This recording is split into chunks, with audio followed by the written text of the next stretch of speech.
गांव के गलियारे से लेकर शहर के चौराहे तक इस चुनावी मौसम में सबके जहन में एक ही सवाल है कि आखिर 4 जून को सरकार किसकी बन रही है।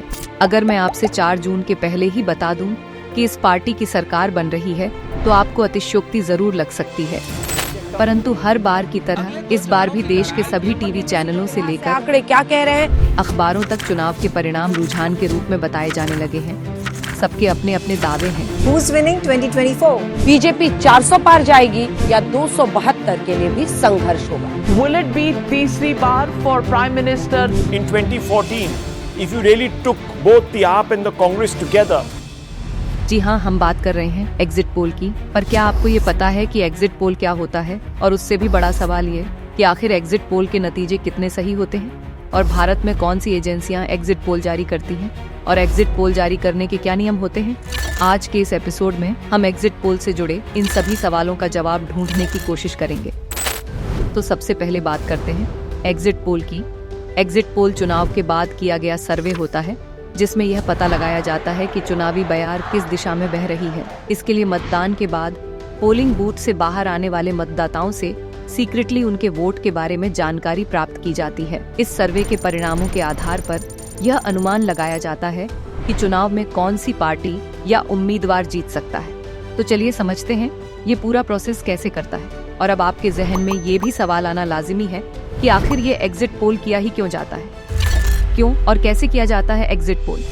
दरअसल सर्वे करने वाली एजेंसियां विभिन्न मतदान केंद्रों पर जाकर रैंडमली मतदाताओं का चयन करते हैं और उनसे पूछते हैं कि उन्होंने किसे वोट दिया। मतदाताओं और उनके वोट की जानकारी गोपनीय रखी जाती है। मतदाताओं के जवाब के आधार पर चुनाव के परिणाम का पूर्वानुमान लगाया जाता है। इस डेटा के विश्लेषण के आधार पर चुनाव खत्म होने के 1 घंटे बाद ही न्यूज चैनलों पर परिणाम जारी किया जाता है। हालांकि यहाँ पर हम आपको बताते चलें कि एग्जिट पोल के नतीजे हमेशा सटीक नहीं होते हैं और कभी कभी ये वास्तविक चुनाव परिणाम से बिल्कुल अलग हो सकते हैं। इसके कई कारण हो सकते हैं, जैसे कि सर्वे में शामिल लोगों के जवाब की सत्यता, मतदान केंद्रों का चयन, मतदाताओं की ईमानदारी आदि। इसलिए एग्जिट पोल को अंतिम परिणाम के रूप में नहीं देखा जाना चाहिए। चर्चा को आगे बढ़ाते हैं और जानते हैं कि भारत में एग्जिट पोल की शुरुआत कब हुई। भारत में एग्जिट पोल को लेकर पहला सर्वे हुआ था साल 1957 में, जब देश में दूसरे लोकसभा चुनाव चल रहे थे। Indian institute of public opinion ने सबसे पहले नेशनल लेवल पर एग्जिट पोल को लेकर सर्वे किया था। इसके बाद साल 1996 में दूरदर्शन ने CSDS यानी centre for the study of developing societies के साथ मिलकर एग्जिट पोल जारी किए थे।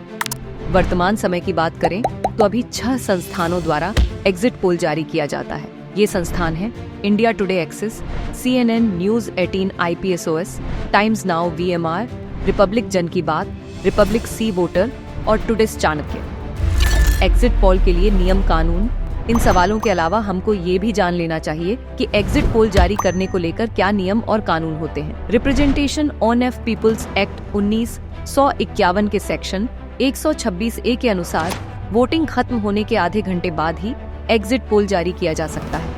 अगर कोई व्यक्ति या मीडिया संस्थान वोटिंग खत्म होने के पहले एग्जिट पोल जारी करता है तो उसे अपराध माना जाएगा और संबंधित व्यक्ति या संस्थान को 2 साल की सजा और जुर्माना या दोनों हो सकता है। दिलचस्प बात यह है कि एग्जिट पोल सिर्फ भारत में ही नहीं बल्कि दुनिया के और भी देशों में जारी किए जाते हैं, जैसे संयुक्त राज्य अमेरिका, ब्रिटेन, फ्रांस आदि कई लोकतांत्रिक देशों में चुनाव के बाद एग्जिट पोल जारी किए जाते हैं। इसी तरह की रोचक और परीक्षा के लिए उपयोगी जानकारी से रूबरू होने के लिए जुड़े रहिए हमारे साथ। मिलते हैं अगले एपिसोड में